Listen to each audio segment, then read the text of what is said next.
Open the pod bay doors, Hal. I'm sorry, Dave. I'm afraid I can't do that. In the 1968 film 2001, A Space Odyssey, we were introduced to HAL 9000, a supercomputer with advanced AI who decided the mission was more important than the lives of his human crew. Who was the enemy again? A computer defense system built for SAC NORAD by Cyberdyne Systems. I see. And this computer thinks it can win by killing the mother of its enemy. Killing him, in effect, before he's even conceived. A sort of retroactive abortion? Well, why didn't the computer just kill Connor then? Why this elaborate scheme with the Terminator? It had no choice. Their defense grid was smashed. We'd won. Taking out Connor then would make no difference. Skynet had to wipe out his entire existence. 16 years later, in the Terminator, we were introduced to Skynet, an AI developed by Cyberdyne Systems that began seeing humanity as a threat to its existence and triggered a nuclear holocaust that would forever change the Earth and its inhabitants. These two seminal films, nearly a generation apart, engendered a distrust of AI in successive generations that are now grappling with how much to trust AI in their everyday lives. Carlos Kemeny has a passion for data and how people use data to make decisions. He joins me this week on Next in Queue, and we discuss the progression of the adoption of AI, what decisions people are willing to put in the hands of AI, the best way for humans and AI to work together, CX situations where AI will only make things worse, and the reasons people often don't trust the data. Let's get to it.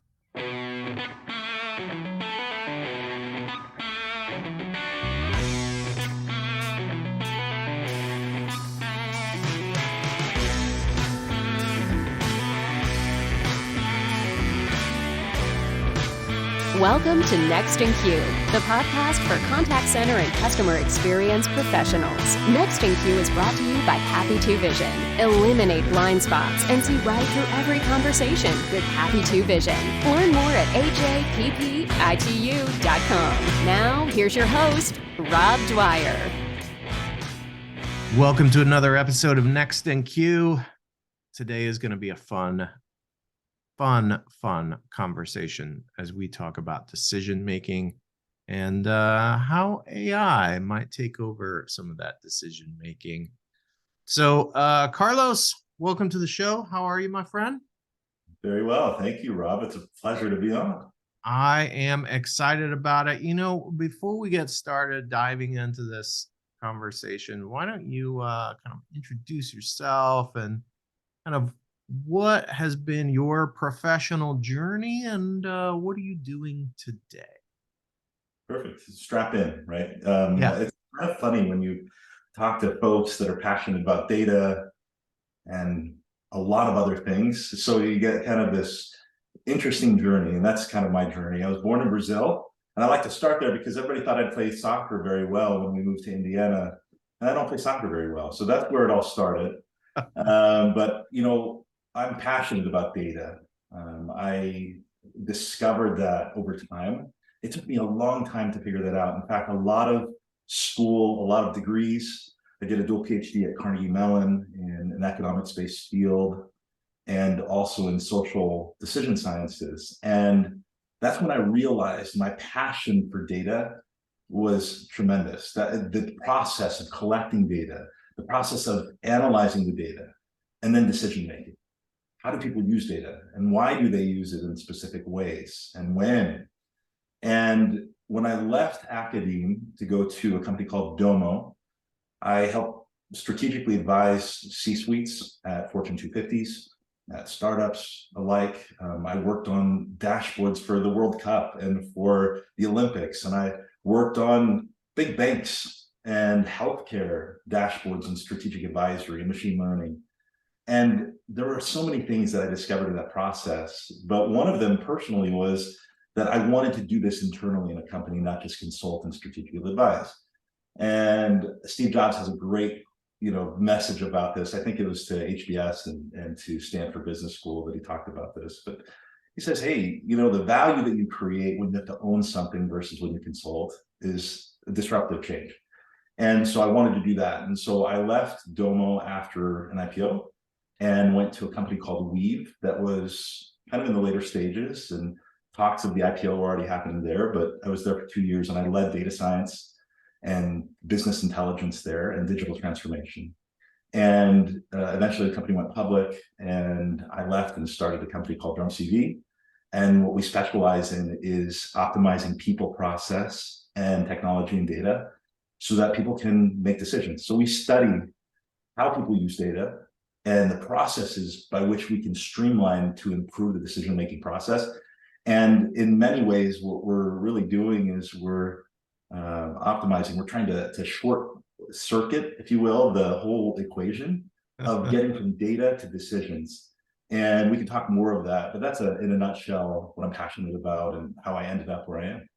Yeah, we're going to nerd out on some data, folks. So just strap in, because that's absolutely what's going to happen. I think sometimes people get a little bit overwhelmed when thinking about data, but I do think that some of the things that are maybe more popular, and you mentioned soccer, right? And sports really comes to mind when you think about how data has changed people's thinking over the last 20-ish years.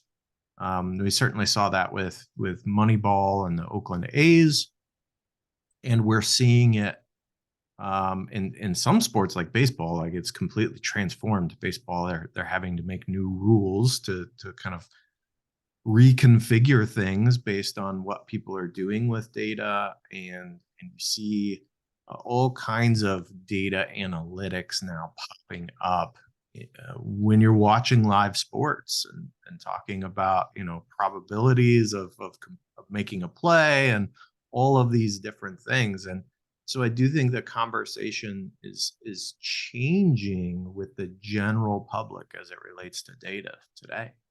100%. I think that, especially when we zone in on CX, right? And you look at maybe the progression of how things reach consumers or the individual. And data is somewhat unapproachable sometimes, even though our brains, I think this is what's interesting to me, is our brains handle a ton of data every single second. So we as humans, we process data and we use data all the time. But yet sometimes it feels unapproachable to folks. And I think that we underestimate the power of the media and also entertainment in shifting this. So you talked about Moneyball. And so data now becomes something more real.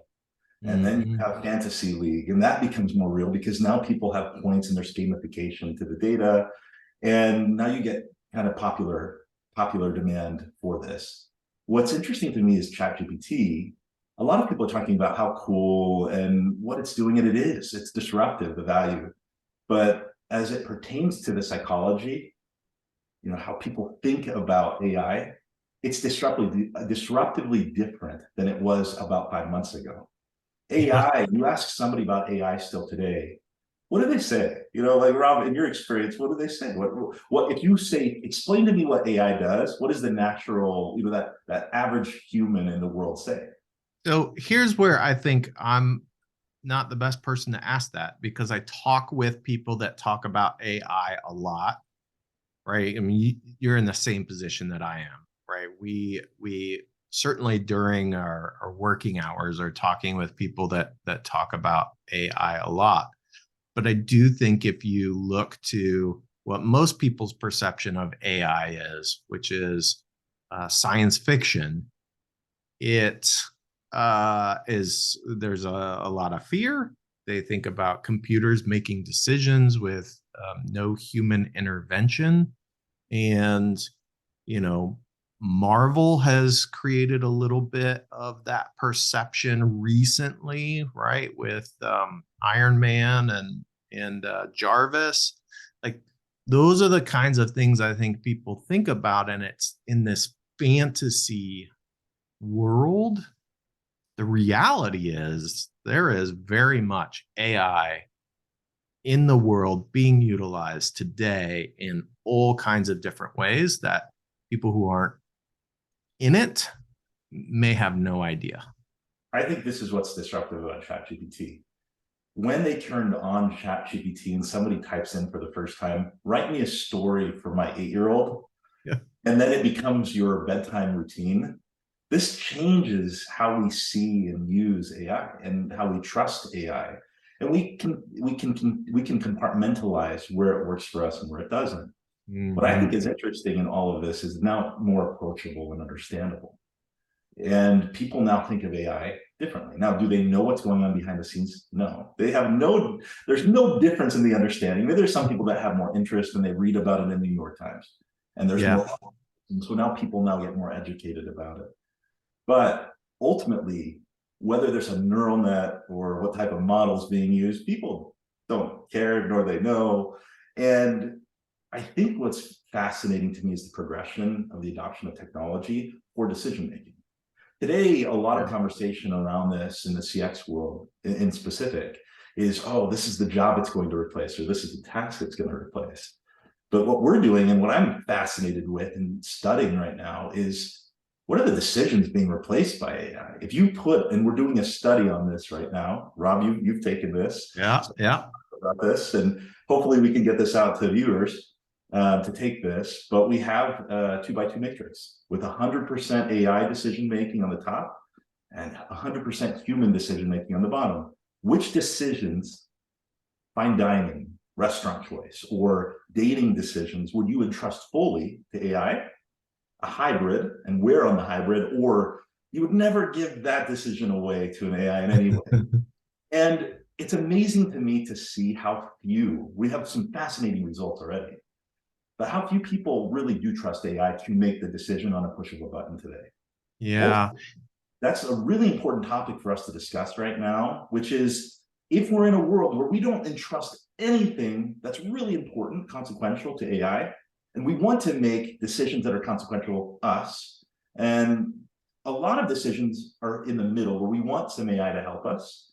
You know, if traffic, look at GPS, we want some recommendations from Apple, but do we take it every time? No. How about the fine dining choice for a special occasion? Do we want a recommendation from maybe Yelp? Yes, but do we want to entrust a button click that we don't have any decision in, that we're going to go there? No. And so what this is interesting to me, and I believe to the world, is that this hybrid world and how we work together with AI becomes central. And with the customer experience, it becomes very important for anybody trying to adopt AI today to understand you need to think about AI in that way. What's the best way for human and AI to work together to optimize the outcome for customers? Yeah, absolutely. So you alluded to the study that you're doing, and I actually just completed that earlier today before we hopped on this. And so as I was thinking through some of these, one of the things that I ranked very high on the I trust AI, and it has taken me some time to get there, but I've had experiences that hit me. And that has to do with Google Maps, right? So you mentioned navigation. And I remember taking Google Maps, and I kind of know where I'm going. And it says, hey, get off at the next exit. And I'm like, Google, are you crazy? I need to be on this highway for another, 5 to 10 miles. This is not where I need to exit. And so I ignore that. And then 2 minutes later, I'm in a traffic jam because there's a wreck and all the traffic's backed up. And then I'm like, oh, that's why. So I do think that I trust Google Maps more, but from a user experience, particularly in that situation, What would have been great is if Google Maps said, hey, there's a wreck up ahead. Take the next exit and I'll reroute you a faster way. And instead it just says, hey, exit this next exit. And so I think there is an opportunity with some of these tools that we're becoming even more trusting in to help explain why it's making the decision that it's making, so that we can feel more, because ultimately, right, we want to feel confident when we make a decision. That's why people sometimes make phone calls, because they want someone to help them make a decision. And so if the AI can make us more confident in our decision making, I think we'll trust it more. Well, I think this is a great example. It's funny because your experience actually counters my recent experience in Nevada. I was driving with my family to San Diego. There was a traffic jam in Nevada, in the middle of nowhere. And we take the recommended route because there was a 35-minute delay. And there was another person that saw the same thing. And he peeled out the same time as we did to follow this recommendation. Well, what happened? We both went to this dirt road that we couldn't go on. Google Maps took us straight to a dirt road. We had to turn around, and it added 35 more minutes to the. And so what that did in my brain is I said, oh, I'm never trusting this again in Nevada. Right? There's context. And yeah, maybe I'll trust it in Utah still, but in Nevada, in the middle of nowhere, no. And we're studying that. We're studying kind of how people frame and contextualize specific things and optimize for the equation based on process, people, and on the data. And so customer success world now. I think this is interesting because oftentimes one of the mistakes that we make in CX is that we assume that if we give an excellent customer experience when somebody calls into support, that we're going to affect positively the interaction. But who created the pain in the first place? Right. Right. And so oftentimes when we now use software or solutions in the boundary without observing that we caused the problem in the first place because the product was buggy or the services didn't work exactly and we caused pain, and now we isolate and say CSAT is everything. Sure, that's everything after the fact, but what we should be doing is optimizing this system, and that's what we should be doing with AI as well. And the context for that experience is really important for that. What we do today is we say chat is going to replace the interaction, but what happens when a customer is called in for the second time or the third time? They're mad and they're angry and they don't want to chat and then have to rephrase themselves, right? Like to it. And yet we do this all the time because we're looking after the point of they've called the second time. And so that's what, again, we need to optimize for in the CX world. We need to look through the lens of the customer always to understand from them what is the experience that will influence their decision to renew or not. And if you do that, what ends up happening is your solution set becomes a whole lot different. And the way that you utilize technology becomes a whole lot different. So that's exactly, I think, the world in which every CX leader right now should be thinking is, let me take that through the lens of the customer. Let me put myself in their shoes, go through that process and understand where we can streamline, where we can interact, where we can use technology or AI to optimize the system, not just that one problem after the fact. Yeah. I read an article just this morning, or maybe it was a comment, and the comment was, companies will replace people with AI whenever they can. And I understand the sentiment behind that, but what's your thought behind that? I think that AI is misunderstood in organizations. So a lot of times when we purchase AI in organizations, it's from people that say, hey, we're going to make everything more efficient. Here's the ROI that you're going to get when you implement, and so on. And sometimes it happens, sometimes it doesn't, number one. So AI to integrate can be challenging. And sometimes you just have so many opportunities, low-hanging fruit, that AI implementation is going to get you a lot of gains. The problem is, again, the optimization of the system.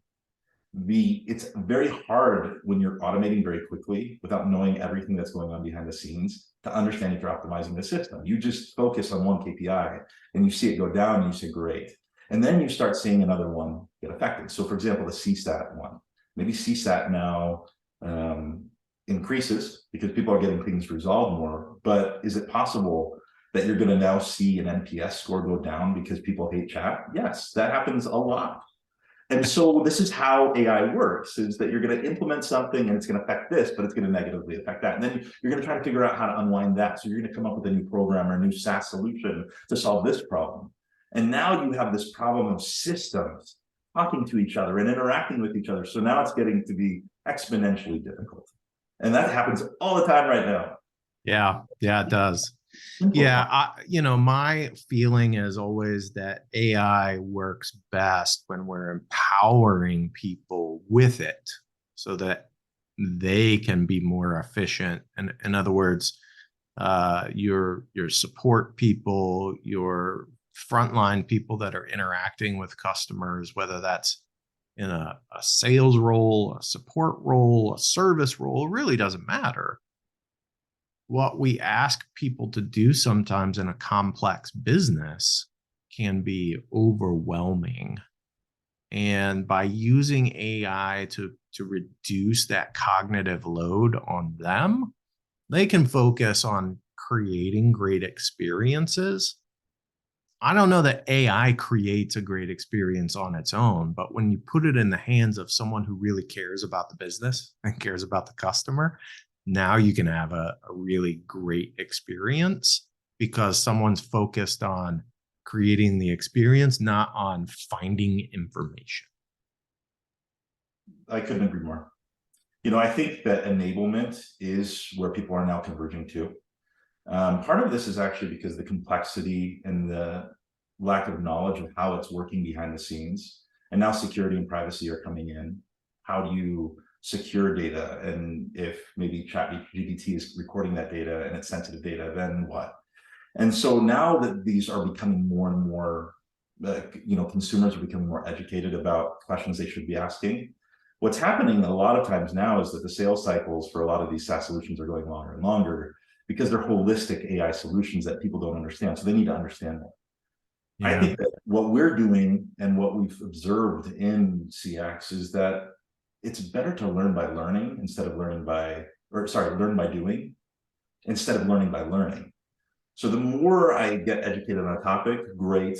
But if I can come up with an entry opportunity to work together with AI, I'll learn better about how decisions are being made, or if they're even being made at all as influenced by AI. In fact, this is a funny thing that we talk about a lot, and something that I've observed with my own children. The more that I tell them to do something, the less they do it. And so why would that change in the positive direction with AI?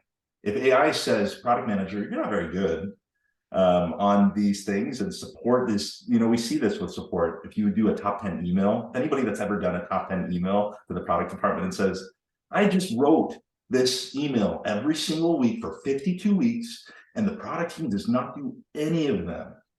You have proof that when people are told what to do in organizations, it's only worse than your kids, right? And what I think is important about this is people want to protect their choice, because if they don't, then they're dispensable. They're disposable. Every single person in an organization is valued because of the decisions they make. In fact, that's how we should be changing actually HR job roles, is not what are the responsibilities. And that's something that I really firmly believe. We should be always stating, and you could be looking, if you're ever looking for a job in any department, you should say, what are the decisions that I will be making in this role? And when you get promoted, what are the decisions that I will be now making in this role as opposed to before? Because that is the delta that you want to see in a promotion. It's not necessarily even the title. It's that you have decision-making power. And so I think that this is really important, because if you look at, how CX, the progression of the CX world in this area is, you're going to think about this in terms of, are we enabling decisions, or are we disabling them? And that pathway is really important to understand. And so AI as an entry to explore in their own organization how it's influencing decision making.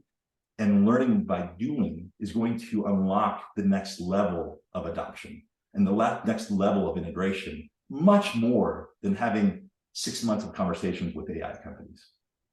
Yeah. Yeah. It was really interesting to me. I'm going to come back to this little study that you're doing. Some of the things that you put on there and ask, like, how would you feel about AI? How much input do you want from AI to do this? Some of those things really made me think. And some of the things that were, all right, you've got the 2x2.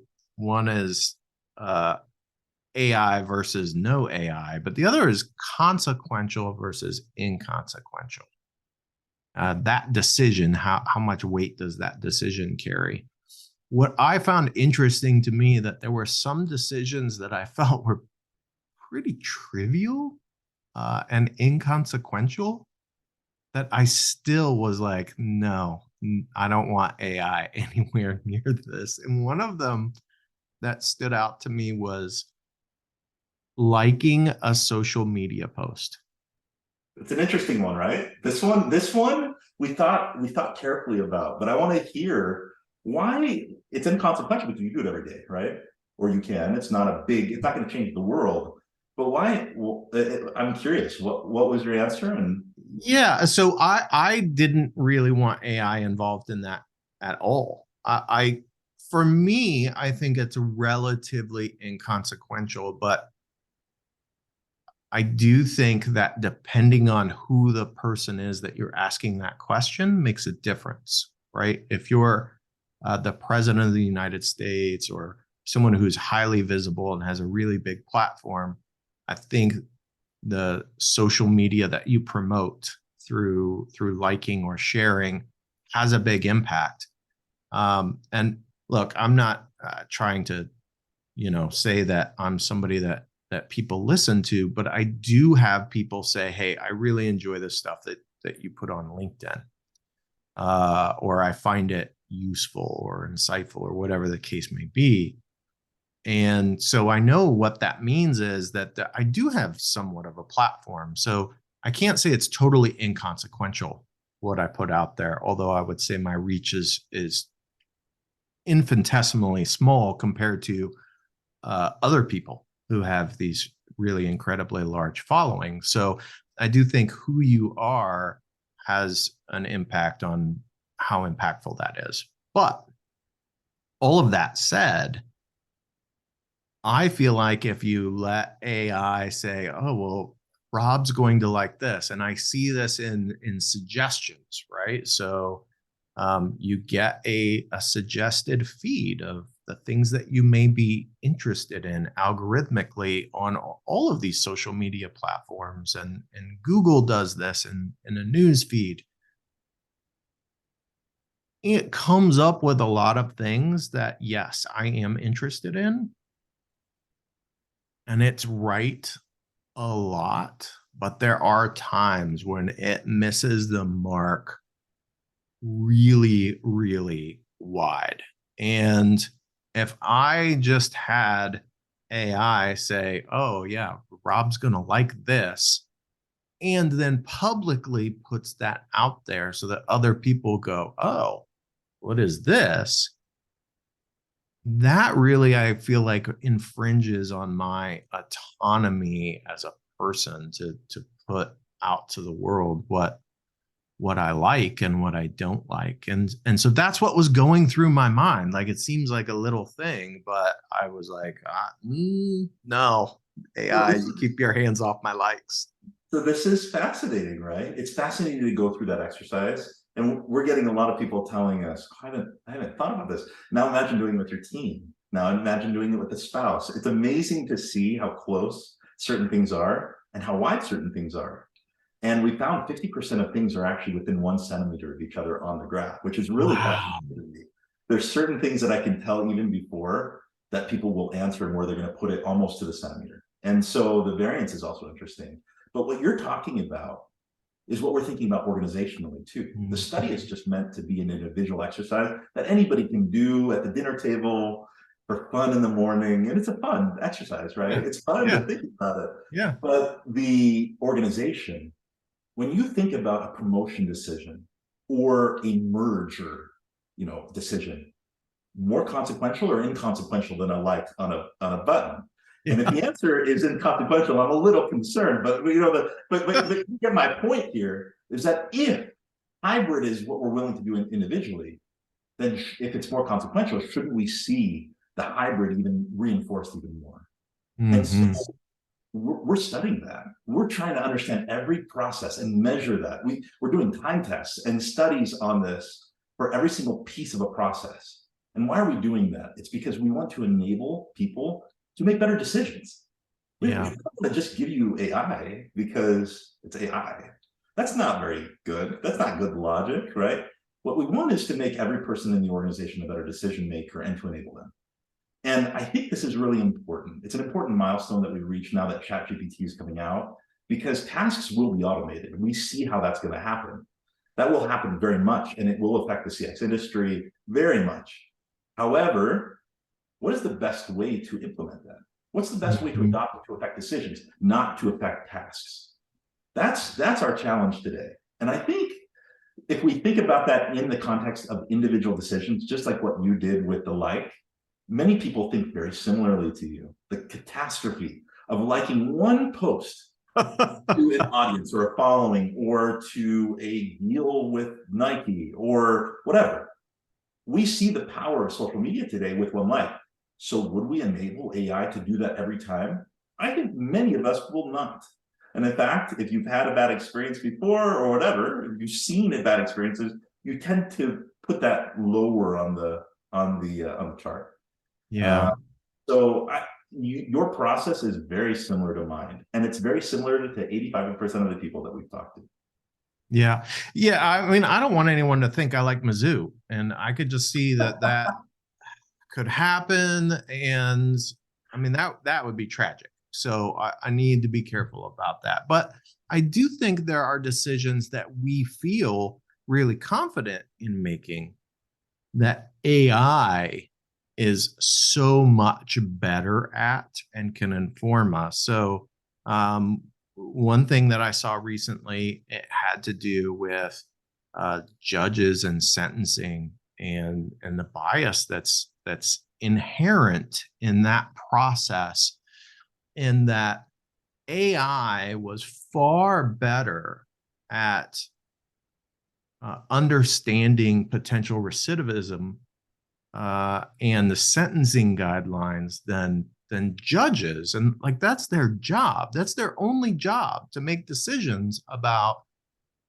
whether someone should go to jail for a crime, or whether, right, we should put them on probation or whatever the case may be. And it turns out that based on the record, based on the data, judges are actually pretty bad at predicting how people will behave in the future, but the AI is actually really good at it. And that seems like instruction for a lot of the decisions that we make that we feel like we would probably be pretty good at. And then the reality is we're just not. It's interesting because the more educated we get about the boundaries of a ChatGPT or AI in general, the better we are to solve specific problems. AI in legal is interesting because it's based on historical legal decisions. And when you have that, the synthesis of that and the argument can be well crafted when you have an AI. And of course, there's emotion then that comes in. So that becomes hard. And this is why sentience is a very important topic in AI, is that if you can now create emotion like a human, and there's the other piece where there's a cognitive emotion that can be received by someone else, that's important too, that there's reciprocity. But this then kind of changes a little bit, because part of the argument to a jury, for example, is the facts, and the other part is the emotion. And some lawyers win on emotion. Yeah. facts. We see this many times, and this is why judges, this is why juries, there's lots of research on this. Doctors, people may have worse outcomes, but we have many studies that say, if I like my doctor, he's nice or she's amazing at talking to me, I'm going to trust the outcome no matter what, because it's a complex process. Now in the CX world, let's take that and apply it to the CX world. Let's look at Southwest Airlines, which is still somewhat of a hot topic. And you see all these people that were trying to call in because they could not get to the destination, and there was no solution that was workable. Clearly, if you put AI on that problem, a chatbot, this is not going to be good. So you go from bad to worse. There's no way to get somebody after 3 hours of waiting on the phone. Now you're giving me a chatbot? No way. So you went from bad to very bad. They wanted empathy. When you have a situation where you don't have a solution that's going to be good for that, and the outcome is not going to be certain, or it's not going to be what the person is requesting or demanding, AI is not the solution, because empathy is the solution. You want somebody to listen to you. Yeah. You want somebody to tell you, I'm so sorry, you know, I'm gonna say whatever I'm gonna say because I want you to feel my love for you. Now, what's interesting about that is who's studying actually is the goodwill with the person on the phone, or is it with the company? And that is another debate. That's another discussion. It is. Pain is attributed to the company, and that person now has the ability to diffuse it a little bit, but it doesn't necessarily completely decouple that Southwest created this problem for me, right? Yeah. Now, let's move to a different context. You have now a company that is, experiencing this type of problem. So let's go back to the Southwest example. And the person demands, I want $600 in credit. And the earliest you said that was a Saturday, I want the first flight on Saturday. If AI gave you that, I would go to that all day long instead of talking to the person, because I don't have to call, I don't have to deal with it. And if I would give an unreasonable request, I would go to the AI even more. In fact, I did this with telecom one time, and I found out that if I chatted when an outage happened, they'd give me $20. And it was like a little mouse going to the, to get more food. So I'd go back to the thing, and the next time an outage happened, I said, hey, the outage happened, and it gave me $20. They had some bug, I think, in their system, in the logic, in the workflow. But I said, I'm so happy not talking to a human right now. Just let me keep on talking to the AI. So this is an interesting context question with AI. AI, when people give demands, especially unreasonable demands that are met, people will go to AI and prefer AI all day long. But the moment that something cannot be met, and there is no solution in sight, like with the Southwest, AI is the last thing that you want. You want to talk to the president of the company and get your voice heard and say, I'm so mad, I've been a customer for 30 years, and you want them to say, and cry on the phone and say, I'm so sorry. And that makes us feel better, even if the solution isn't done. Do you agree, Rob? Yeah, I mean, it has taken me a while, but I've come to the realization that humans, as much as we like to think we are not driven by logic. We use logic. We are not driven by logic. We are driven by emotion. We make decisions using emotion, and the chemicals that run through us just make us that way, whether we want to admit it or not. And so the thing that makes you feel good, that's what you're going to gravitate to. So in exactly what you're talking about, right? You give me $20, that makes me feel good. I don't care if it's AI or a person giving me $20, it makes me feel good. But if you can't give me something like money to make me feel good, then what's left is kind of that emotional consolation. Like if you're going to give me bad news, if you're taking something away or you won't give me what I want, then yeah, I want some consolation. And there is no AI today that's going to be able to make me feel good and console me like a person can, like a person who understands like that I'm stuck in an airport with, maybe I've got 4 kids in tow and they're crying and we're not going to grandma's house for Christmas. And, it's just this frazzled mess. And so you've got a couple parents who are completely stressed out, and kids who are unhappy and stressed out, and grandma and grandpa are stressed out because they're worried about you. Like, AI is not going to fix that situation. You're absolutely right. The empathy part is hard. And now there are ways to proxy for that. In support, and you know this, Rob, you've experienced this. You've delivered to many people in your life, right? And excellence, right? Excellent and preeminent. I know how you care about people. And what's interesting is when you are that refined in your way to prioritize the person you're working with, when something doesn't go right, what do? You communicate. And AI could say, oh, there's not a solution yet. With this person, let me send a note that says, I'm so sorry. I'm putting everything I have into this. I'll get back to you in another 30 minutes. That makes people feel better. I found that to be true. When I know effort is being expended in my favor, I do that. So this is where AI can help, but it's personalized. And so that's where, again, understanding historical trends and all of this becomes really important. And situationally, the IVR mechanism applied to an AI stream of how are we going to communicate and how are we going to do this and what are the rewards. The problem, though, that we have with the AI pathway is that somebody's got to figure that out for your context.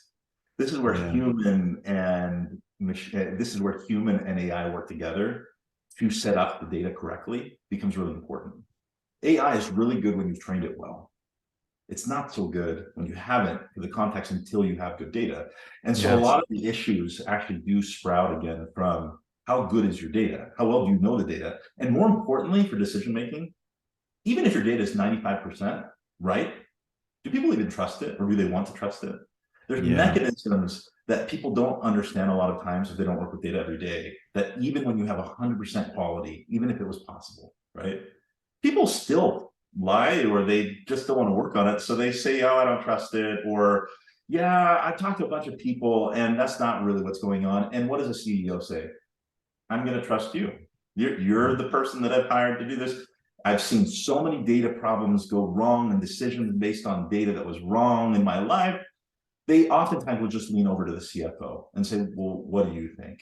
Or to the most trusted person in the room, even if the data is correct, which proves one more point here, is that even when you have great data, people still want control over the ability to make decisions based on the human connection.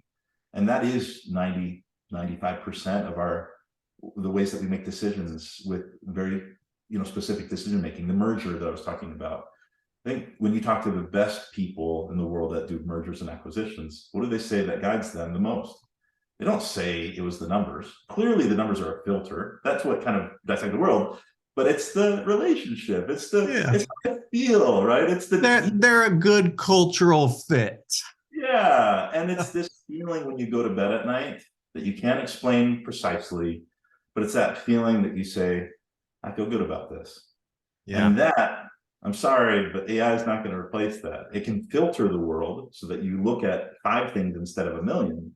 But what it doesn't do for us is it gets us to feel this feeling inside that says, I'm going to go with this because I feel it. Yeah. Yeah. I do think that really is the best use case, and the way that people will begin to adopt, especially as those decisions become validated, right? So whatever decision I make, whatever the end result was, if it's a good result over and over and over, I will trust what I'm being presented more and more, right? Just like we talked about with Google Maps, like you're a little less trusting because of a recent snafu. I'm a little more trusting because I didn't trust it and then I hit the snafu. And I think we also accumulate data, right? And there are, recency bias and things like that that impact our decision making. But the more that we see AI steers me in the right direction for whatever that use case is, the more we'll trust it. That pathway is so important. And in fact, that's what we're finding right now. The optimization to the system of change to adopt AI needs to go through an entry to the middle, to the more advanced. There's no way around it, because people that try to go advanced without getting buy-in and trying to get people to trust it, they fail miserably every time. Yeah. Because the data doesn't do exactly what people do. And every single time there's a snafu, just like with my Google Maps experience for that context, not necessarily forever, and people are forgiving, right? But they need to see success, and they need to see it repeatedly. But every time there's a setback, one other example of this is Tesla. So I remember going to, when I was in the university, I was dealing with entrepreneurship and innovation across the state of Texas. And I got invited to the Google X conference for academics. And we were there listening to the people that invented all of these incredible technologies. And we had a chance to talk to them, the innovators, right, of all of these things. And I remember thinking at that meeting and talking about this, how does the public respond to when a Tesla crashes on autopilot? And their response was very mathematical. Look, we have decreased the number of accidents on the road by an exponential percentage, like in a benefit. And so that one accident against 1,000 of accidents that happened that day without it, we're so much better. But yet in the news today, when one of these things happens, what happens to the public perception and how they feel? And then there's all this legislative questioning of, well, who's responsible? And this is a fascinating challenge with decision making, which is clearly the benefit has been much more in favor of letting AI drive your car, but yet when it happens once, there is an outcry that is so irrational for the numbers. And it's because we don't focus on the numbers. We focus on that one thing that the AI did. And so this is exactly what happens in organizational decision making. The one time that AI led us wrong, you just set back the company from that investment incredibly. The only way to protect against the investment, and this is important for anybody making an AI decision right now, is to work that whole process of how do I get people to trust it? How do I increase the validity? How do I increase accountability throughout the process so that people are participating with AI across the board? If you're not doing that, you should. And you need to be thinking about that as an adopter. How do I include people at the right time so that they trust it more, so that when it's time to make a decision, we've proven our investment to be correct? Yeah. Carlos, this was an amazing episode. Thank you so much for joining. I don't know if everybody's going to enjoy this as much as I've enjoyed it, but I've had a good time talking to you today. Rob, that's good. And hopefully, look, if there's one thing and one hope or dream that I have, it's that AI can help me be better at soccer someday. I can prove all this.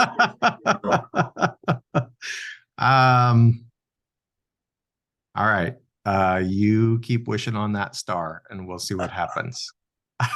Rob, it's a pleasure. Thank you for having me on the show. Next in Queue is brought to you by Happy To and is produced by me, Rob Dwyer. If you enjoy this podcast, please by all means subscribe and or rate this podcast in iTunes or your favorite podcast app. But more importantly, please tell just one person about this podcast. Word of mouth is the best way for people to discover new content. As always, thanks for listening.